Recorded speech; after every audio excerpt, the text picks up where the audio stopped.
estou pela CIDAP, que é a Coordenadoria de Integração, Desenvolvimento e Apoio Profissional, realizando essa atividade em parceria com a comunidade Bahá'í, faz parte do grupo cultural, então, a ACC. É uma oportunidade de nós abordarmos assuntos transversais à área de formação de vocês aqui na universidade, né? Então, são temas interessantes que a comunidade Bahá'í vem trazer, instigantes para nós dialogarmos, debatermos, refletirmos. Então, Nader, lhe passo a palavra. Muito obrigado aí pela oportunidade de estarmos juntos com esse ciclo de palestras, tá bom? Obrigado. Pode tocar aí a partir de agora. Sejam todos bem-vindos. Como o Ricardo disse, meu nome é Nader, estou representando a comunidade Bahá'í de São Caetano do Sul, em parceria com a USCS. Esses eventos, como a gente tem dito, né, são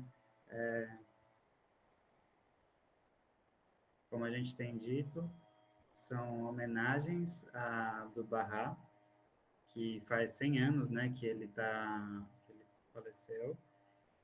Então, vamos à introdução ao palestrante, Eduardo Santos.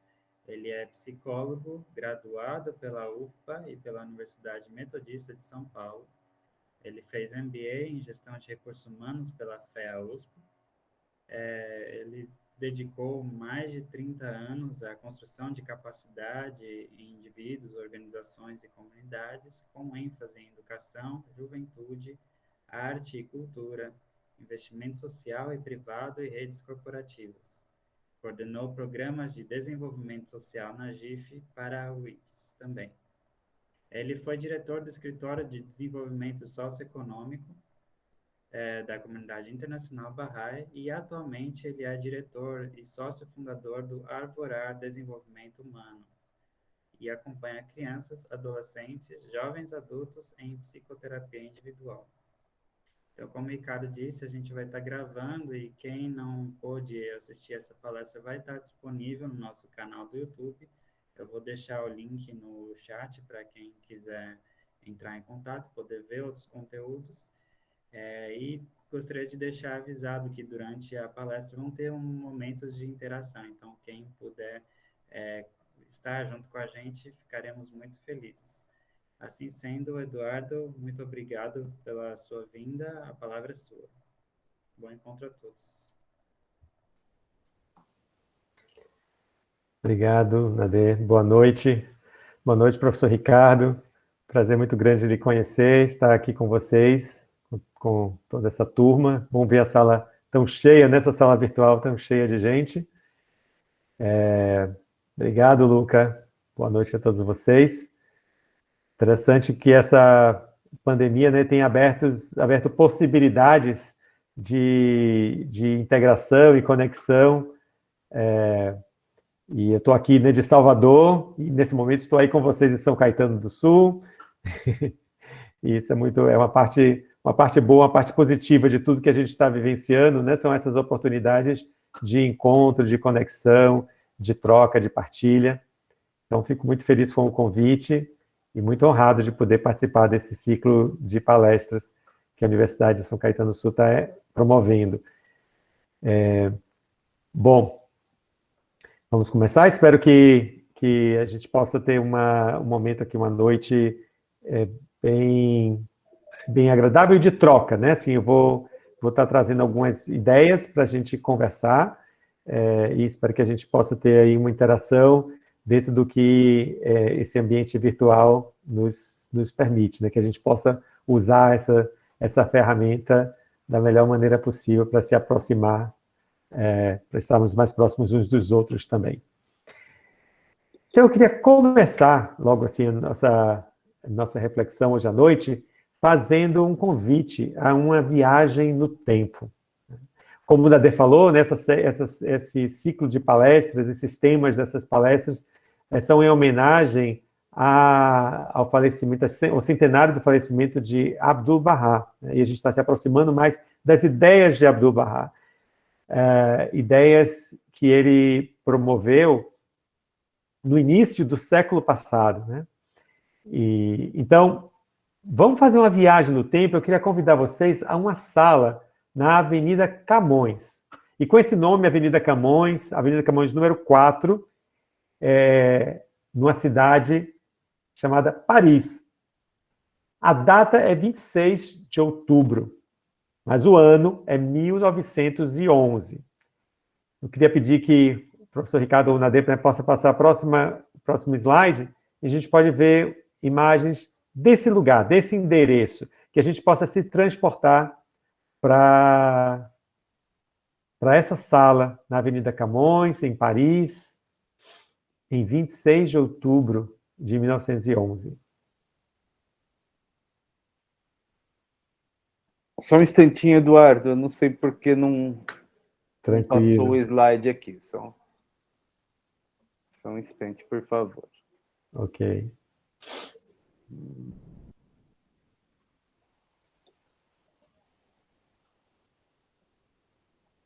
Enquanto a gente vai vendo a imagem, vai esperar a imagem, né? Vamos lembrando, nessa viagem ao tempo, 1911, que a Europa estava à beira de uma guerra. Potências como a França, como a Inglaterra, como a Alemanha, disputavam influência sobre territórios do norte da África por interesse em suas riquezas naturais. Então, esse era o clima também, né? O clima que estava acontecendo na Europa naquele período era um clima de que algo podia acontecer, né? Então, uma guerra estava sendo preparada, de certa forma.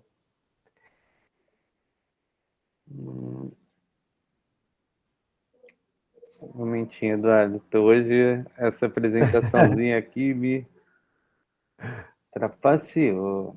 Só um instante que a gente já... Eu não sei porque ela não está abrindo.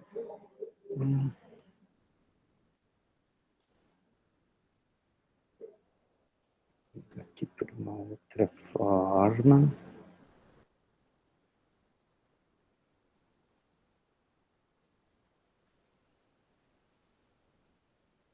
Está abrindo para dar. É que Paris é um pouco longe, demora um pouco para a gente chegar mesmo. Ainda mais Paris de 1911. De 100 anos, né? Temos que fazer uma viagem no túnel do tempo, ainda não é tão automático. Eu vou ter que pôr aqui o...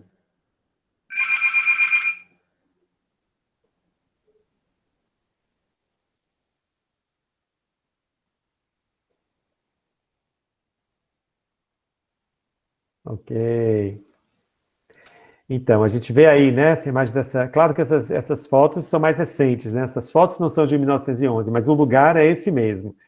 Então, a gente pode ver o prédio bem pertinho da Torre Eiffel, Avenida Camões, número 4, e a gente pode ver essa sala, essa pequena sala, onde acontecia algo muito especial nessa manhã de 26 de outubro. E como eu disse, na Europa estava vivendo um período tenso politicamente, né? E à beira de uma guerra. Mas naquela sala, nessa sala que vocês conseguem ver aí, as pessoas não estavam falando sobre guerra. Pessoas de diferentes nacionalidades, podem imaginar essa sala cheia de gente, com muita gente. Pessoas muito diversas, com tipos de pensamento diferentes, pessoas letradas, pessoas iletradas, membros de várias seitas religiosas, materialistas, espiritualistas, todos eles se aglomeravam nessa sala todas as manhãs, ansiosos por escutar os ensinamentos de Abdu'l-Bahá sobre a paz e a unidade mundial. E quem era Abdu'l-Bahá? Pode passar o próximo slide, a gente vai ver uma foto de Abdu'l-Bahá já numa idade mais avançada, uma idade, inclusive, talvez próxima da idade em que ele esteve em Paris. Abdu'l-Bahá foi o filho mais velho de Bahá'u'lláh, o profeta fundador da fé Bahá'í. E foi apontado por Bahá'u'lláh como seu sucessor e reconhecido como intérprete autorizado dos seus ensinamentos. A Fé Bahá'í, muitos de vocês já devem conhecer, né? E essas ciclos de palestras têm essa parceria com a comunidade Bahá'í de São Caetano do Sul. Então, a Fé Bahá'í é uma religião mundial que tem como princípios fundamentais a unicidade de Deus, a unicidade da humanidade e a unicidade das religiões, da religião. Então, a unicidade de Deus, entendendo que existe uma única força criadora, né? Qualquer nome que a gente queira dar para essa força criadora. A unicidade da humanidade, entendendo que todos nós somos membros de uma mesma raça humana, independente da nossa nacionalidade, de cor, de qualquer coisa que possa nos diferenciar. Na verdade, nós somos parte de uma mesma raça humana, formamos uma só humanidade. E se existe um só Deus e uma só humanidade, então também a gente entende que existe uma só religião, no sentido mesmo da palavra, né, na sua etimologia, religare, que significa conectar, religar, conectar essa humanidade ao seu Criador. E a gente pode se perguntar, mas se é uma só religião, por que a gente vê tantas religiões? E o que o próprio Bahá'u'lláh, o pai de Abdu'l-Bahá, fundador da Fé Bahá'í, nos explica é que Deus, em seu processo de educação da humanidade, envia de tempos em tempos um novo mensageiro, um novo manifestante, um novo educador divino, que vai trazer ensinamentos espirituais e ensinamentos sociais que vão ajudar a humanidade em seu processo de constante evolução. E é assim que a gente tem, ao longo da história conhecida, porque também tem toda uma parte da história que a gente não conhece, né? Que não tem registro dos primeiros manifestantes de Deus que podem ter vindo, mas a gente tem registro a partir de Abraão, e aí Krishna, Zoroastro, Buda, Moisés, Jesus Cristo, Maomé, e mais recentemente, no século XIX, a vinda do Bab e Bahá'u'lláh, os dois fundadores da Fé Bahá'í. Bom, Abdu'l-Bahá, então, o filho mais velho de Bahá'u'lláh, dedicou sua vida a, entre outras tantas coisas, a disseminar os ensinamentos trazidos por Bahá'u'lláh. E que ensinamentos eram esses? Em primeiro lugar, é um ensinamento que busca trazer a paz e a unidade para o mundo, através da aplicação de vários princípios espirituais, como a igualdade entre homens e mulheres, como a eliminação de todo tipo de preconceito, como a eliminação dos extremos de riqueza e pobreza, como a importância da educação e de educação espiritual também. Enfim, então são essas as ideias que Abdu'l-Bahá disseminava em suas viagens pelo Ocidente. Ele nasceu, né, na Pérsia, onde hoje é o Irã, foi banido, exilado com seu pai, né, viveram em prisões, né, e em exílio, Abdu'l-Bahá praticamente toda a sua vida, e quando já em idade avançada ele foi libertado, né, ele pôde fazer viagens pelo Ocidente, e ele esteve então em Paris, esteve em Londres, esteve em várias cidades dos Estados Unidos, e hoje, então, a gente vai voltar, né, retomando a viagem no tempo. Eu peço o próximo slide. A gente vai voltar, então, para Paris de 1911, onde a gente vê aí nessa foto Abdu'l-Bahá ao centro, rodeado por várias pessoas que acompanhavam ele, várias das pessoas que estavam acompanhando também na sua viagem, nas suas palestras, bem aí no pé da Torre Eiffel, né? Então, voltando a esse tempo, essa viagem no tempo para Paris, 1911, eu pediria que vocês se imaginassem, se vocês estivessem presentes naquela sala, aquela pequena sala, naquela manhã de outono, e escutassem essa palestra que a gente vai conhecer agora, que foi proferida por Abdu'l-Bahá naquela manhã. Pense, enquanto você escuta essas palavras, que impacto essas palavras teriam sobre você em 1911, e que impacto elas teriam mesmo hoje. Então, para a gente conhecer a palestra de Abdu'l-Bahá, eu gostaria de pedir aqui a ajuda de 3 voluntários para fazer uma leitura conjunta aqui. É uma palestra muito curta, a gente vai projetar o texto, né, aqui no slide, que vocês possam ler para o grupo. Se vocês pudessem colocar aí no chat, colocar seus nomes como voluntários, os 3 primeiros nomes. Só 3 pessoas. Para a gente ouvir um pouquinho um pouco de vocês também. E não só ficar eu aqui falando a noite toda.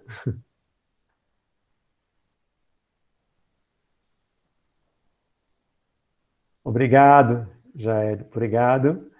Isaac. Também. Então, vamos lá. Terceiro, porque a gente segue nessa ordem.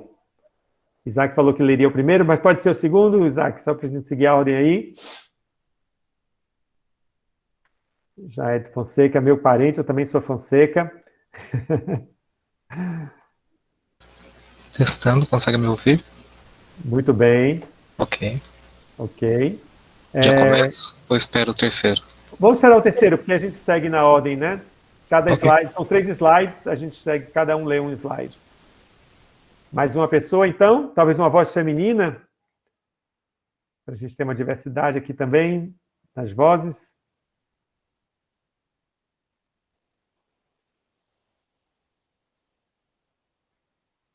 Eu posso sortear também o nome, se vocês preferirem aqui, né? Olhar aqui na lista aleatoriamente para um convite. Graziela, muito bem, Graziela. Obrigado. Então, Jair, Isaac e Graziela, por favor. Então, são 3 slides, o professor Ricardo vai passar, vocês, por favor, podem fazer a leitura. Ok, vou começar. A maior dádiva de Deus ao homem. Palestra em 26 de outubro de 1911. A maior de todas as dádivas de Deus ao homem é a do intelecto, ou entendimento. O entendimento é o poder pelo qual o homem adquire conhecimentos dos diversos reinos da criação e dos vários períodos da existência, assim como de grande parte do que é invisível. Possuindo esse dom, ele é, em si mesmo, a soma das primeiras criaturas. Pode entrar em contato com esses reinos e, por meio desse dom, pode frequentemente, através do seu conhecimento científico, discorrer com visão profética.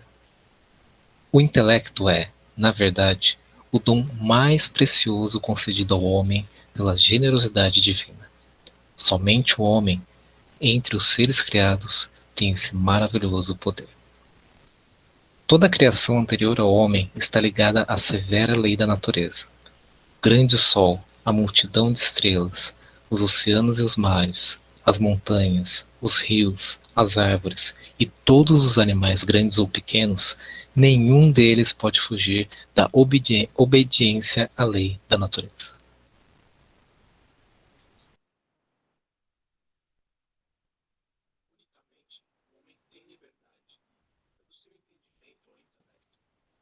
Isaac, eu acho que está um pouco baixo, né, o som. Pode começar de novo? Melhorou? Agora sim, perfeito. Obrigado.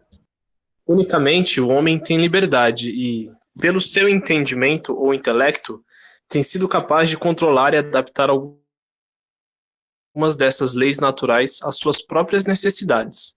Com o poder do intelecto, tem descoberto meios pelos quais não só atravessa grandes continentes em trens expressos e cruza vastos oceanos em navios, como, semelhante ao peixe, viaja debaixo d'água em submarinos e, imitando os pássaros, voa através do ar em aviões. O homem tem conseguido usar a eletricidade de várias maneiras, para a luz, para a força motriz, para enviar mensagens de uma a outra extremidade da Terra. E, com a eletricidade, pode até ouvir uma voz a muitas milhas de distância. Por meio desse dom de entendimento ou inteligência, tem podido usar os raios do Sol para retratar pessoas e coisas, e até para captar a forma de corpos celestes distantes. Percebemos de que, numerosas maneiras, o homem tem conseguido subjugar as forças da natureza à sua vontade. Quão doloroso é verificar que esse dom de Deus lhe deu o homem tem utilizado para construir instrumentos de guerra. quebrando o mandamento de Deus, não matarás, e afrontando a recomendação de Cristo, amai-vos uns aos outros. Deus deu este poder ao homem a fim de que fosse usado para o progresso da civilização, para o bem da humanidade, para aumentar o amor, a concórdia e a paz. Mas o homem prefere usar este dom para destruir em vez de construir, para a injustiça e a opressão, para o ódio, a discórdia e a devastação, para a destruição dos seus semelhantes, aos quais Cristo recomendou que ele amasse como a si próprio. Espero que vosso entendimento seja usado para promover a união e a tranquilidade do gênero humano, para dar esclarecimento e civilização ao povo, para produzir amor em todos ao redor de vós e para realizar a paz universal. Estudai as ciências, adquire cada vez mais conhecimento. Seguramente pode-se aprender até o fim da vida. Usai sempre vosso conhecimento para benefício do próximo, a fim de que a guerra cesse na face desta bela terra e um glorioso edifício de paz e concórdia seja levantado. Esforçai-vos para que vossos altos ideais sejam realizados no reino de Deus sobre a terra, como serão no céu. Muito obrigado, Saed, Isaac e Graziela. Eu queria, então, agora convidar vocês a compartilharem, refletirem um pouco, né, e compartilharem com a gente aqui. Quais são as primeiras impressões que chegam a vocês, né, a partir da leitura dessa palestra? Quais são as principais mensagens que Abdu'l-Bahá está trazendo nessa fala que ele fez nessa manhã em 1911? O que mais lhe chamou a atenção? E qual seria o impacto dessas palavras, né, em 1911, ou mesmo hoje, em 2021? Enfim, abrir um pouquinho assim, a roda para uma conversa de uma maneira bem ampla e bem livre mesmo, né? Como que essas palavras chegam para vocês? O que chama mais atenção? Quem quiser, fique à vontade para abrir o microfone e falar, ou se muita gente quiser falar ao mesmo tempo, a gente pode abrir inscrições, né, pelo chat.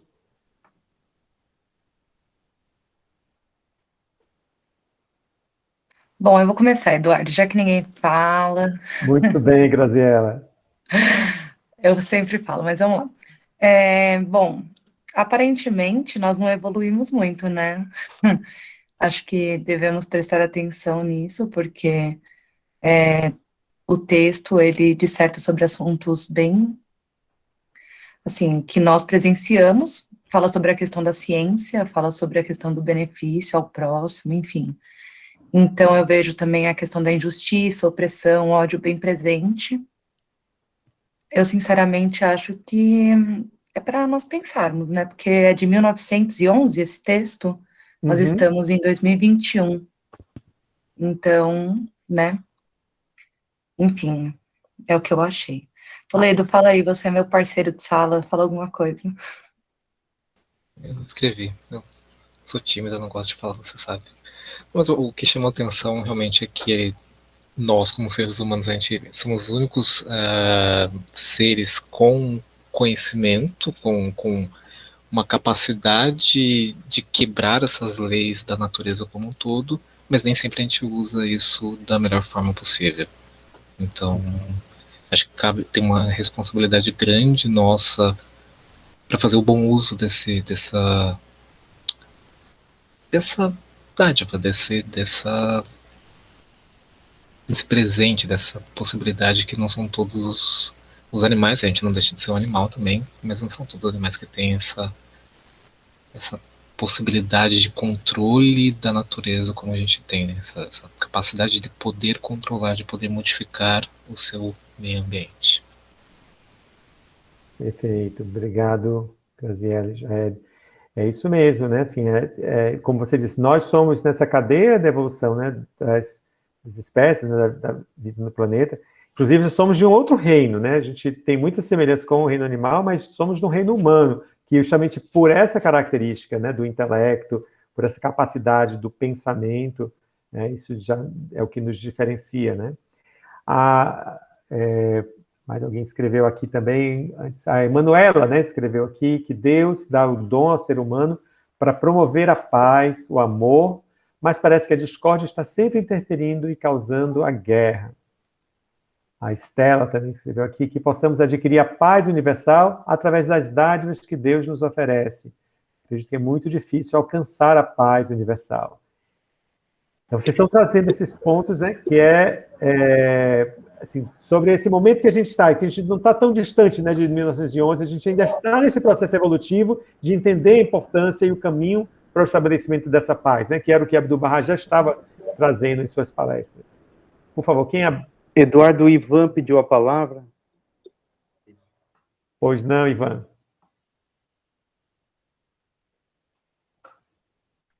Boa noite. Boa noite. Eu tenho uma pergunta. Eduardo, eu tenho uma pergunta para fazer, porque se a gente, eu tinha uma propaganda do refrigerante que me chamou a atenção, que falava assim, os bons são maioria. Eu fiquei pensando, poxa, será que somos maioria mesmo? Porque se continuar assim do jeito que vai, o mundo vai entrar em colapso. Eu queria saber de você, tem jeito? Se a gente sabe o que é certo e o que é errado, por que a gente está caminhando nesse sentido? Uhum. Boa pergunta, Ivan, boa pergunta. Como se diz, desse jeito que a gente vai, o mundo vai entrar em um colapso, eu perguntaria assim, já não estamos vivendo esse colapso, né? Do jeito que o mundo vem, estamos em um colapso, e essa pandemia acho que é uma grande demonstração disso, né? Assim, um colapso sanitário, com certeza, né? E tudo que está envolvido nesse colapso. Então, aí a pergunta que você traz são os pontos que a gente vai falar aqui mais adiante, que é justamente ponto de consciência, né? Como é que a gente pode ampliar a nossa consciência para que a gente possa realmente agir de acordo com aquilo que a gente já sabe. Mas a gente vai olhar um pouquinho sobre isso. E por que a gente não age de acordo com o que a gente já sabe? Tem uma explicação para isso também. A gente vai dar uma olhada nisso hoje à noite. Antes da gente seguir, mais alguém gostaria de fazer algum comentário sobre como o texto chega em vocês? Alguma ideia, alguma pergunta? Obrigado a vocês que trouxeram essas contribuições. Mais alguém?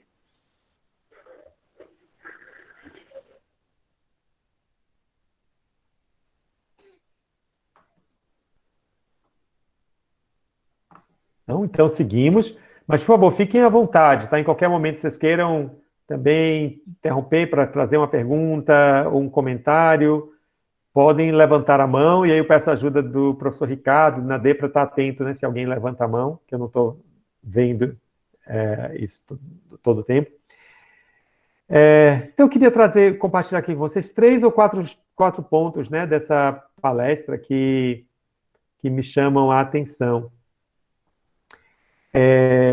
Os pontos centrais, né, como vocês dizem, né, se a gente fosse resumir em poucas palavras assim, a palestra, Abdu'l-Bahá está trazendo para a gente, né, de como a maior dádiva, o maior dom, né, que Deus dá ao homem é o intelecto, é o entendimento. E que com esse poder a gente pode adquirir conhecimento, a gente entende os reinos da criação, a gente entende os períodos da existência, né, a gente entende a história, a gente entende grande parte do que é invisível. Ele diz assim, grande parte, a gente não consegue entender tudo, né, das dimensões espirituais, mas a gente consegue também alguns vislumbres sobre essa realidade espiritual também. Mas ele diz que então, somente o homem, quer dizer, somente o ser humano, o homem, a mulher, tem esse maravilhoso poder em toda a criação, né?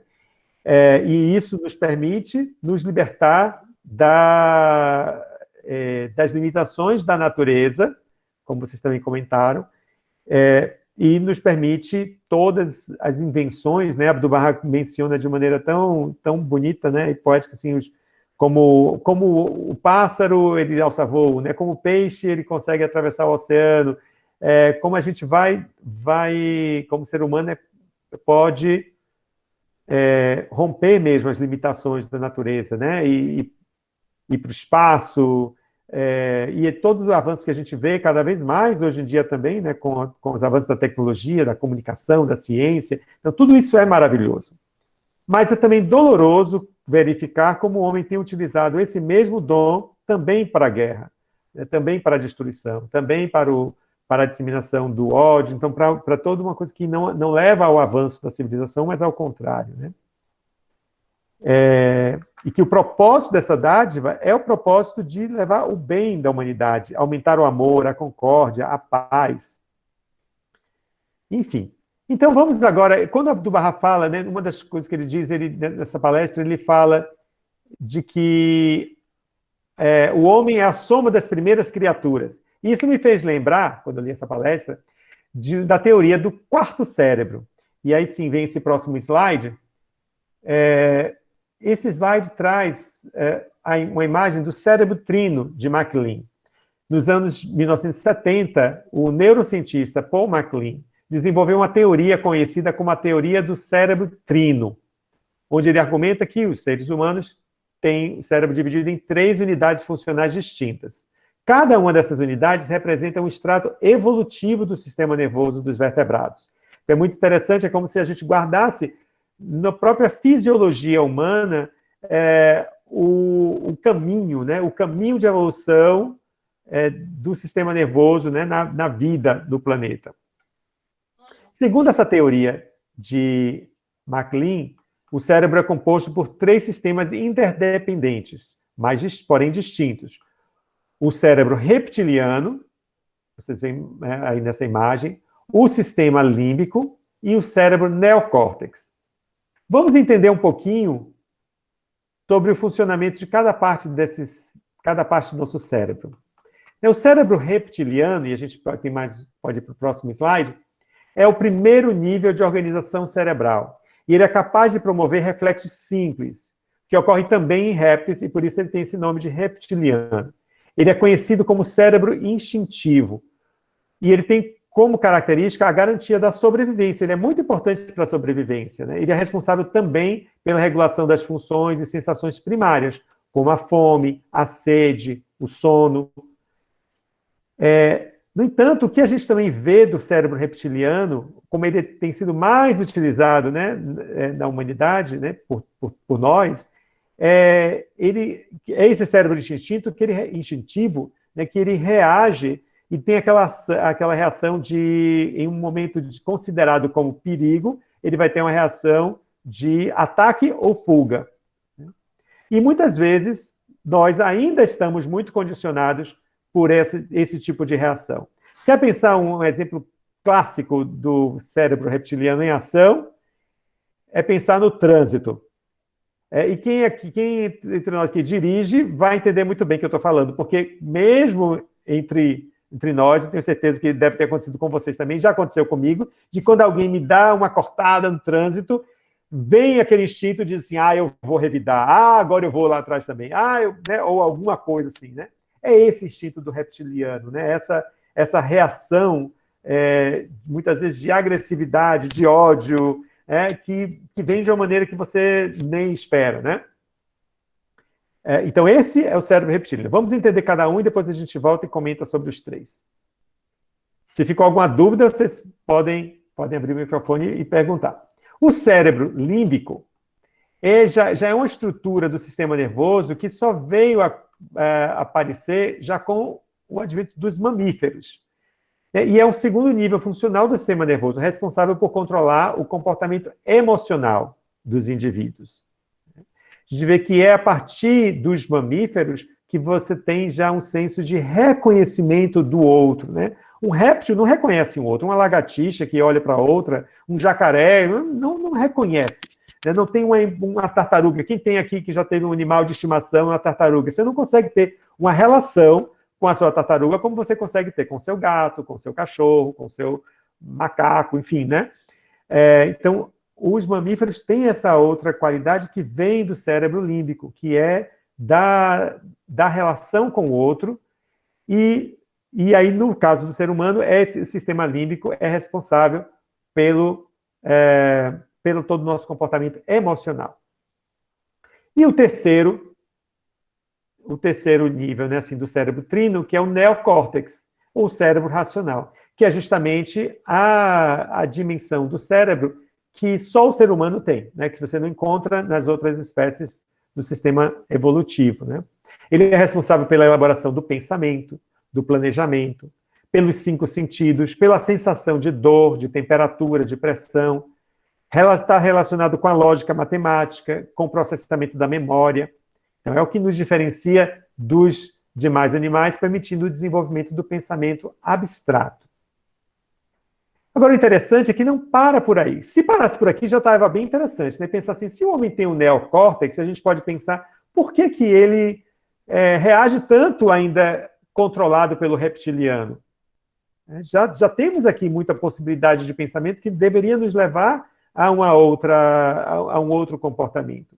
Mas tem mais uma coisa, em pesquisas mais recentes, os cientistas têm já diferenciado uma quarta região do cérebro, que é, então, por enquanto, chamado de quarto cérebro apenas, tem um próximo slide também para ilustrar, e que é uma área do cérebro, essa área mais frontal mesmo, que é responsável pelos sentimentos mais nobres, como o amor, a justiça, a empatia, o desejo pela cooperação. Então, essa descoberta dessa região, né, que é responsável por esses sentimentos mais nobres, inclusive aponta para o processo evolutivo mesmo da humanidade, né? Como a gente vê, o cérebro está mostrando o sistema evolutivo da vida no planeta mesmo, né? Desde o cérebro reptiliano, passando pelo límbico, chegando no neocórtex, e tem mais, não para só no neocórtex, né? Segue com a evolução também desses sentimentos mais nobres. Então, nos leva na direção desses princípios éticos que conduzem à paz, à unidade, justamente conforme Abdu'l-Bahá proclamava em suas palestras. Qual é o problema? E aí, acho que foi o Ivan, né, que trouxe a pergunta, né? O problema é que a gente ainda é muito condicionado a responder usando as funções cerebrais mais primitivas. Nós ainda nos deixamos levar, na maioria das vezes, ou a maioria, ou muitos de nós, né, por uma resposta do reptiliano. Né? Não deixa que a resposta seja processada, né, por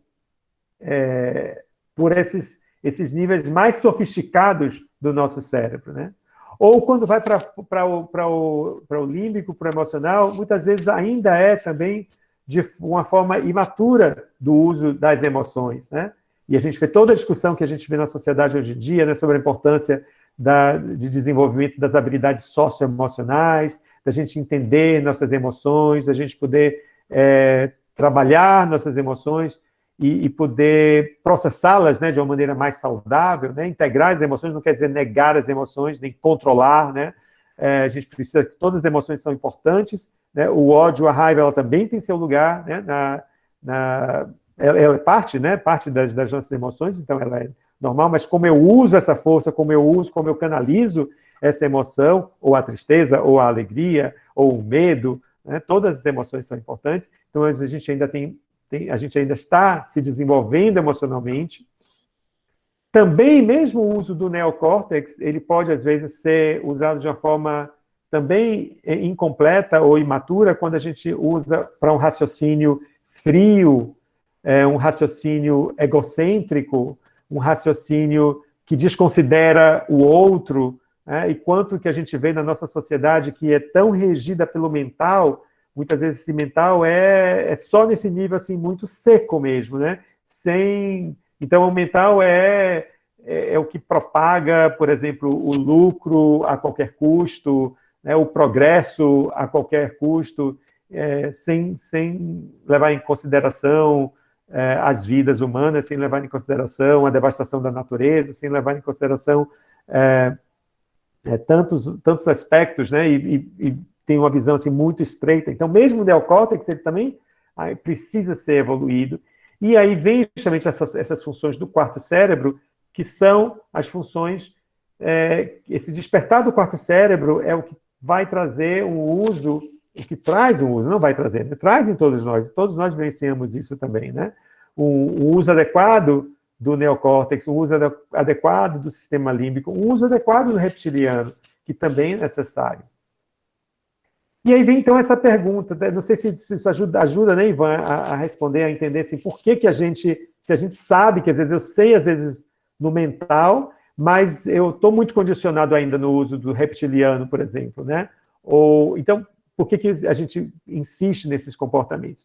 E aí eu traria uma pergunta para vocês, né? O que é que, então, pode nos ajudar a utilizar essas dimensões superiores, mais sofisticadas do nosso cérebro, desse aparato maravilhoso que é também uma grande dádiva, né, de Deus ao ser humano? O que que poderia nos libertar do uso imaturo dessas áreas do nosso cérebro? O que que vocês acham?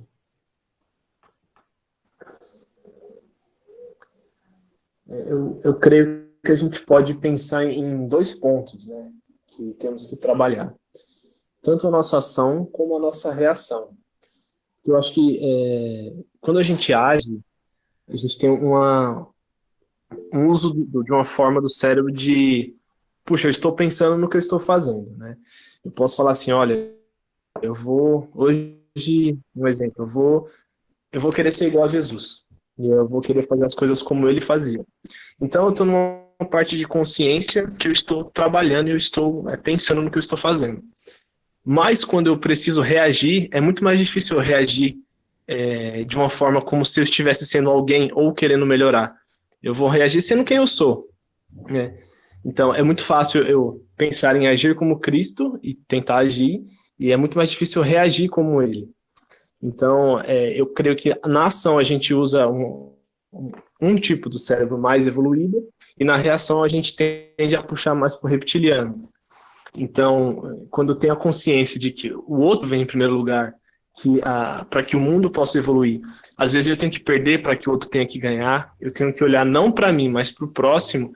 Eu acho que aí a gente começa a mudar um pouco do nosso cenário de consciência do que a gente está fazendo de ação, e como a gente deve reagir com o próximo, para perdoar, para poder amar, para poder entender que cada um precisa passar pelo seu processo para conseguir mudar quem é, para assim conseguir mudar quem está ao seu redor. Perfeito, obrigado, Isaac. E Toledo colocou aqui também, né, consciência, que está bem também do que você disse. E qual é esse processo que nos ajuda nessa transformação que você trouxe aí, que você estava falando no final, nessa transformação pessoal, né? Esse processo é o processo educativo, né? Terapia ajuda, com certeza, né? A terapia ajuda, com certeza a terapia ajuda muito. Mas esse é um processo, e na terapia o que a gente, assim, uma das coisas que a gente faz na terapia, né, é um processo também de educação, de psicoeducação, né? Da gente rever nossos conceitos, da gente rever os modelos mentais, a gente rever as crenças, né, que a gente foi absorvendo, e isso acaba sendo um processo de educação também. Então, eu diria assim, eu acho que a grande chave, né, para nos libertar do uso imaturo dessas áreas do nosso cérebro é a educação. Então, vamos falar um pouquinho disso, né? E aí eu queria trazer, para nos inspirar sobre o propósito da educação, algumas palavras de Bahá'u'lláh, o pai de Abdu'l-Bahá, né, que foi quem fez a palestra. E dá para ler aí? Dá para ver? Teremos um voluntário ou voluntária que poderia ler para a gente esse pequeno texto de Bahá'u'lláh sobre a educação. O propósito da educação. Considerai o homem como voltando tudo. Considerai o homem como uma mina rica em joias de inestimável valor. A educação, tão somente, pode fazê-la revelar seus tesouros e habilitar a humanidade a tirar dela algum benefício. Perfeito. Eu diria assim, né, cada um possa reler, né, mentalmente também essa citação e trazê-la bem para o coração, né? Considerai o homem como uma mina rica em joias de inestimável valor. Cada ser humano é uma mina rica. Cada um de nós, cada um de vocês, todas as pessoas. Imagine o que é num processo de educação, a gente poder olhar uns para os outros como essa mina rica em joias preciosas. Então, ele diz também, né? Mas se essas joias, a gente sabe, se essas joias ficam escondidas, a gente não vai poder apreciar a sua beleza. O que precisa para que a gente possa apreciar a beleza dessas joias? A educação. A educação tão somente pode fazê-la revelar seus tesouros e habilitar a humanidade a tirar dela algum benefício. Então, primeiro, cada indivíduo tem muito valor, como essa mina rica em joias preciosas. Não somos recipientes vazios que a educação vem preencher. Antes, somos uma fonte inesgotável de potencialidades. Segundo, então, a educação é esse processo que ajuda a explorar essa mina que trazemos conosco, a encontrar, a reconhecer, a desenvolver nossos talentos e habilidades. E é nesse processo de nos ajudar a encontrar, reconhecer e desenvolver nossos talentos e que a gente vai desenvolvendo também o uso, o amadurecimento, né, e o uso dessas camadas, né, dessas dimensões mais sofisticadas do nosso cérebro. Por fim, traz também um outro conceito, né, nessa mesma frase, de que aponta, né, para o propósito primordial da educação. Qual é o propósito primordial da educação? Diz que é também contribuir para que a humanidade possa também tirar algum proveito, algum benefício dessa mina rica, né? Então, o propósito, a gente pode falar de um propósito duplo na educação. Um que é revelar seus tesouros, ou seja, é o desenvolvimento de cada indivíduo, é o nosso desenvolvimento individual. E o segundo é colocar esse desenvolvimento individual a serviço do desenvolvimento da sociedade, a serviço do desenvolvimento da humanidade como um todo. Então, é um propósito duplo que temos aí.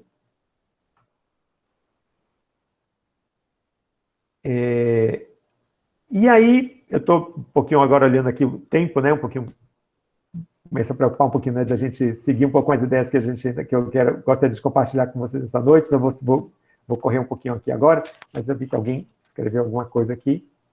Ah, muito bem, você já está, assim, já trazendo o que a gente vai falar aí. Não é só educação técnica, não é só educação prática técnica, mas também educação ética, a educação de como lidar com o próximo. Caso contrário, teremos mais conhecimento para construir armas melhores, ao invés de construir coisas úteis para a humanidade e não para a destruição da humanidade. Perfeito. Que é o ponto que Abdu'l-Bahá também menciona, né, em sua palestra. E aí, justamente assim, para ilustrar isso que Toledo acabou de trazer, eu vou compartilhar com vocês uma outra ideia trazida também por Abdu'l-Bahá em suas palestras pelo Ocidente, que Abdu'l-Bahá fala, então, em 3 esferas da educação, né? Toledo já foi bem aí certinho no alvo, né? Abdu'l-Bahá fala, então, de que para conduzir adequadamente o ser humano em direção ao bem e à realização do seu destino potencial, como o ser humano é dotado de corpo, mente e alma, ele precisa de 3 tipos básicos de educação. Uma educação material ou física, uma educação humana ou intelectual e uma educação ética ou espiritual. Passando, então, o próximo slide. A educação material ou física é aquela que visa proteger, manter e desenvolver o corpo e a saúde. Tudo que inclui, assim, os cuidados com a alimentação, os cuidados com o sono, os cuidados com as atividades físicas, né, os cuidados com o corpo. Essa é a educação material ou física que a gente precisa ter e que a gente pode realmente refletir, né, de que a gente também tem muito pouco disso, né? Tem tido mais nesses últimos tempos, né? Mas como a própria escola se dedica pouco a nos dar essa educação física, e a educação física não é só aquele momento de fazer aula de ginástica ou de esporte, né? Mas de realmente a gente entender, por exemplo, sobre nutrição, né? Sobre os nutrientes em cada alimento, para que a gente possa fazer boas escolhas. Aí, novamente, né, o uso do cérebro. Eu posso fazer escolhas a partir daquilo que eu sei, a partir do conhecimento que eu tenho. E enquanto eu não tenho esse conhecimento dos nutrientes, posso ter uma alimentação que é muito, muito pobre e até prejudicial à minha própria saúde, né, a saúde do corpo. A educação material é algo já aí também muito vasto e importante. Mas a gente também tem a educação humana, que é o próximo slide, né, a educação intelectual humana, que busca desenvolver o intelecto, o mundo da mente, o domínio das várias artes e ciências. E aí o nosso sistema educacional, ele basicamente, né, o sistema de educação formal, ele se concentra basicamente nessa esfera da educação, né, dessa educação intelectual, onde a gente estuda a matemática, das linguagens, a música, enfim. E a terceira dimensão, né, a terceira esfera da educação é a educação ético-espiritual, isso que Toledo estava levantando aqui agora há pouco mesmo, né? Que o objetivo é educar o espírito humano para o bem. Ela é voltada para o cultivo dos valores humanos e éticos, para o desenvolvimento da consciência e da empatia. E realmente essas três educações, essas três esferas da educação, elas precisam andar juntas, elas precisam caminhar, uma precisa complementar a outra, né? Porque senão a gente vai ter um desequilíbrio. E o que a gente vê no nosso sistema educacional é que justamente também essa esfera de educação ética, ela é muitas vezes esquecida ou dado menos importância. O que não é o que a gente está vendo agora aqui na Universidade de São Caetano do Sul, com esse ciclo de palestras, né, que tem justamente o tema servir com propósito, né, e está buscando trazer aqui essa dimensão, né, dessa reflexão sobre valores, sobre essa dimensão da ética, né, e dos valores espirituais, que são também os valores humanos, a veracidade, o amor, a justiça. E isso precisa fazer parte da formação de qualquer pessoa, de qualquer profissional, né, em qualquer profissão que a gente vá exercer.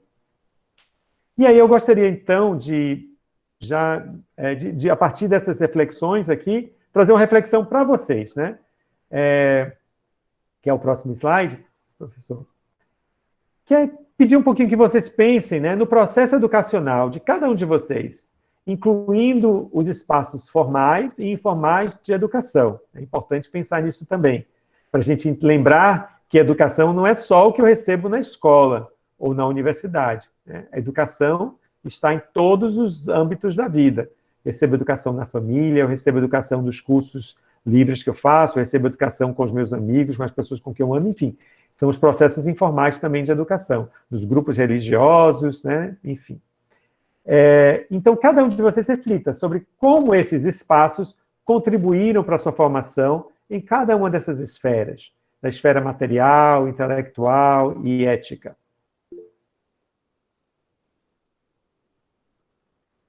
O Toledo aqui complementa que a material intelectual normalmente veio da forma formal e a ética de forma informal.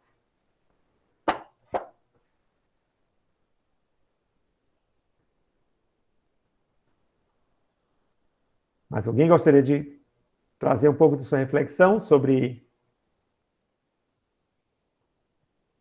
o seu processo educacional, né? É importante a gente se dar conta de que a nossa educação é composta dessas três esferas.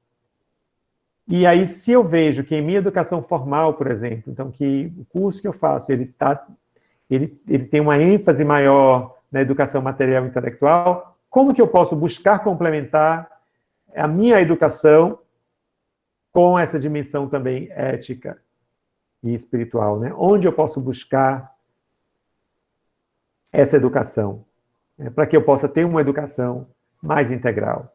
Ou se eu já sou um pai, uma mãe, né, como que eu posso buscar garantir que meus filhos, minhas filhas tenham uma educação mais integral, que abarque essas dimensões.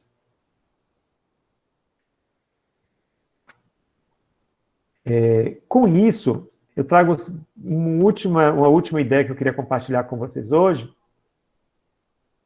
Ok, o Toledo também falou aqui, né? Já é informal pela educação do lar, pelos exemplos bons e ruins que temos na vida.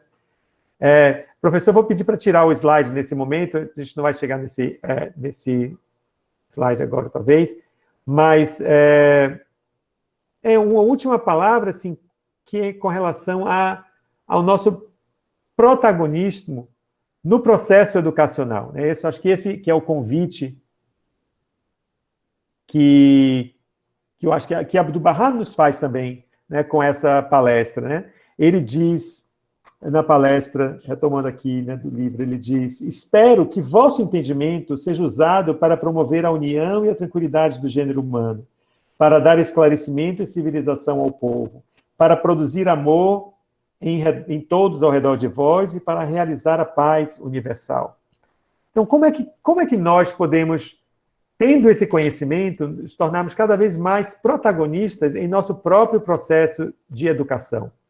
Como é que nós podemos buscar a educação que a gente sente que a gente precisa, que a gente deve receber? Para nós mesmos, em primeiro lugar.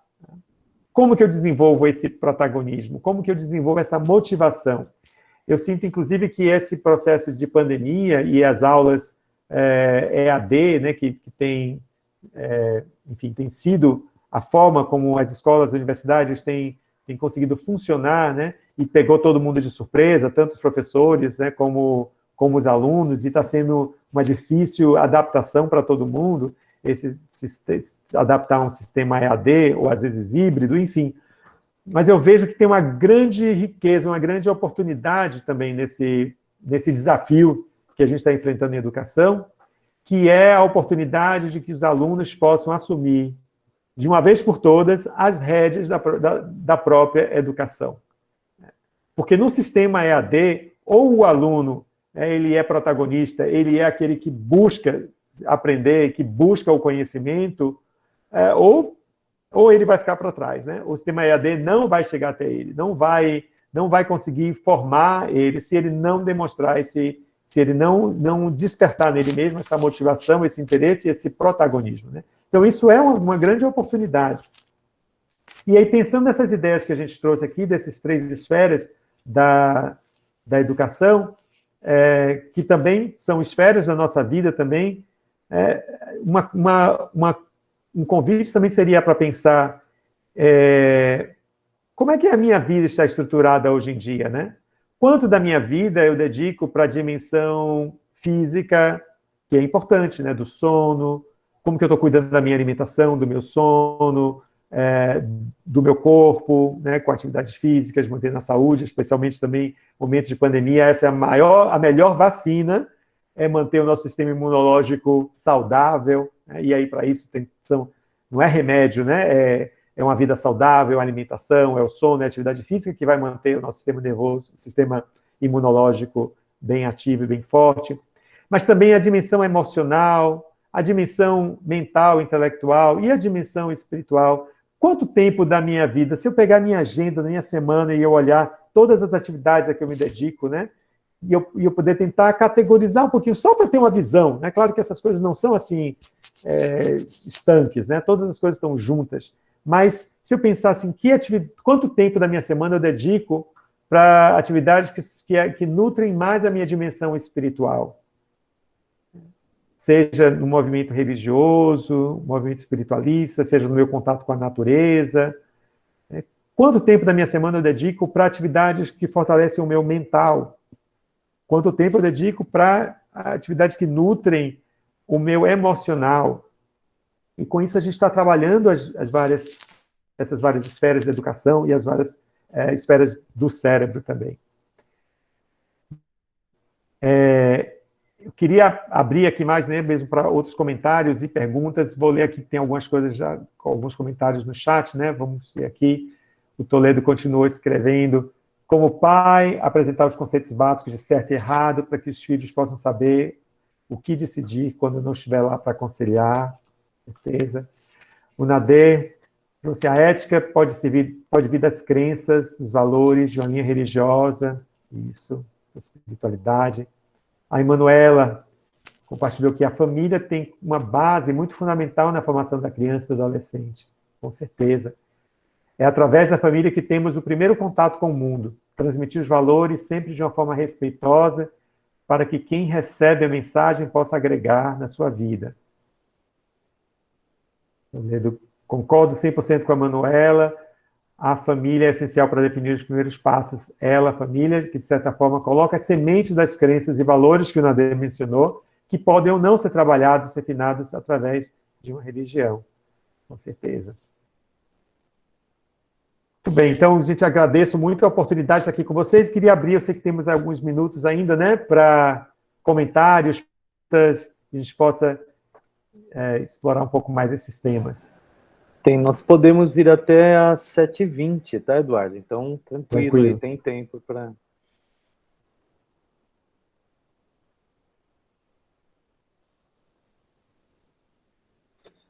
Eduardo, muito boa essa reflexão que você trouxe hoje para a gente. E, de fato, esses 3 elementos aí de como nós trabalhamos ele no nosso cotidiano, vai muito aí para dentro desse processo lógico, material, formal da educação. A gente pensa muito em administração do tempo, né? Nós temos um dia aí de 24 horas, se eu fosse, de fato, dividir ele numa mecânica de 3 momentos de 8 horas de sono, 8 horas de trabalho, 8 horas de ócio e tal, como eu estaria dividindo, mas não funciona assim, né? Não existe uma lógica para essa administração. Porém, a gente tenta mecanizar todo esse processo, e eu acho que aí tem o grande conflito, né? Quando a gente consegue se desvencilhar um pouco da forma mecânica de tocar a vida e prestar mais atenção em nós mesmos, conversarmos com nós mesmos, né? Um processo de meditação, de olhar para dentro, de dar este tempo para nos compreender as nossas limitações, né? Quando a gente não está, por exemplo, das físicas, né? Quando estamos muito sobrecarregados de determinadas questões, psicológicas, inclusive, quando a gente está aí dedicado demais a um caminho muito material, sem prestar atenção no valor dessas coisas, talvez, muitas vezes, olhando para o preço das coisas e não para o valor delas.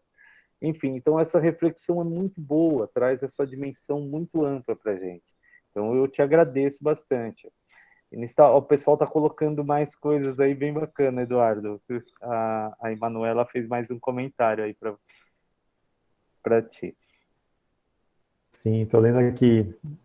Isso, Emanuela, Eduardo, concordo com você. Acredito que uma boa parte das pessoas deixa essa parte do emocional de lado, e é algo tão importante na nossa vida. Preciso e vou rever isso na minha agenda. Se conectar com o nosso interior. Isso aí, Emanuela. E como você disse, Ricardo, não é uma questão, né? Não dá para ser uma coisa estanque, né? Tantas horas para isso, dividir o dia assim certinho. Até porque muitas atividades também elas se complementam, essas coisas estão todas juntas, né? Eu tenho que trazer o espiritual junto com o mental também, né? Como a gente viu, eu não posso estar só com o cérebro num raciocínio frio. Não, é no momento de decisão, assim, como profissional, sei lá, se eu sou um gestor de um negócio, né? No momento de tomar uma decisão, essa decisão não pode ser puramente racional, né? Como às vezes se fala, né? Não, tem que ser racional, aqui tem que ser imparcial, tem que ver os lucros. Não, isso não funciona dessa forma, né? Eu tenho que justamente trazer, eu vou fazer essa decisão aqui, como é que ela vai impactar no meio ambiente, essa decisão, como é que ela vai impactar nos funcionários da empresa, no emocional das pessoas, né? Então, e aí é o espiritual que está vindo junto com o mental para tomar aquela decisão. E o emocional também, enfim, está tudo junto. Mas a gente pode sim, ao mesmo tempo que está tudo junto, é importante a gente ter consciência sobre cada uma das dimensões, porque também, se eu não tenho nenhum momento da minha semana para nutrir o meu lado espiritual, ou para nutrir o meu lado emocional, é claro que essa dimensão vai se enfraquecer, vai ficar desnutrida, justamente. Né? E eu posso pensar, como é que eu nutro o meu lado emocional? Né? Por exemplo, através do contato com as artes, por exemplo, né? Ou do contato com os amigos, né? Ter esse momento de conexão humana, né? Que também está tão, às vezes, difícil e limitado, né? Nesse período de pandemia, com o isolamento físico. Mas, enfim, é ter consciência de cada uma dessas etapas e pensar sobre elas, e pensar na nossa vida como que a minha rotina integra e me torna também um ser mais pleno, vivenciando essas dimensões de maneira mais integral também. E uma coisa que você nos colocou a fazer aqui, que foi a primeira reflexão, né, de voltarmos no tempo e pensar que este ensinamento dessa palestra lá em 1911, antes de eclodir as guerras mundiais, né, como ocorreram, né, o mundo já estava nessa tensão, e esta mensagem ser tão atual, né, para aquele tempo, naquele momento, e agora segue extremamente atual, né? A gente vê que estamos, para onde estamos dirigindo a nossa produção científica, né? Para onde nós estamos buscando pensamento de desenvolvimento, né? Desenvolvimento não é somente olhar para o econômico, né? Se a economia está bem, estamos nos desenvolvendo. Não, é muito mais amplo, né? Esse entendimento de desenvolvimento que vai ao encontro deste pensamento que o Abdu'l-Bahá trouxe nesta palestra, muito interessante também. Eduardo, se quer fazer alguma consideração final? Apenas agradecer mesmo a vocês por essa oportunidade. Para mim também foi um grande prazer mesmo estar com vocês. Agradeço a participação, né, de todos, nos comentários, nas intervenções, nas perguntas, e, mais uma vez, também parabenizar o professor e a universidade, né, por esse ciclo de palestras. Posso imaginar, né, assim, como está sendo rico para todos, como vai ser ainda, né, que esse é o 6º encontro de um número maior de 20, não são 20 encontros? São 20 encontros, 20 olha que encontros. Bacana. Maravilha. Parabéns por essa iniciativa e, enfim, mais uma vez agradecer pelo convite. Obrigado, Eduardo, que bacana. Então, fica aí o convite a todos vocês, tá, pessoal? De 15 em 15 dias, essa atividade está sendo realizada. Mesmo no nosso período de férias acadêmicas, os encontros seguirão. Então, vocês poderão participar das atividades, mesmo no mês de julho, tá? Então, a gente vai estar aí firme, dando sequência a este espaço tão gostoso, né? Tão contributivo, tão enriquecedor que a gente está tendo para abordar esses temas transversais, né? O mundo está tão pesado aí, está tão tecnicista, está sendo uma delícia a gente poder refletir de forma transversal esses temas tão enriquecedores, né? Então, em nome aqui da universidade, eu agradeço aí à comunidade Bahá'í, em nome do Nader, e ao Eduardo pela sua oportunidade de disponibilizar o seu conhecimento, compartilhar com a gente, tá? Muito obrigado, Eduardo, pela sua contribuição. Então, pessoal, uma boa noite a todos vocês, obrigado pela participação, mais uma vez, Eduardo, muito obrigado, Nader, a comunidade Bahá'í, por esse espaço, muito bom mesmo. Esperamos vocês no nosso próximo encontro daqui 15 dias, tá bom? Um abraço a todos, boa noite. Boa noite. Valeu. Boa noite, muito obrigado. Boa.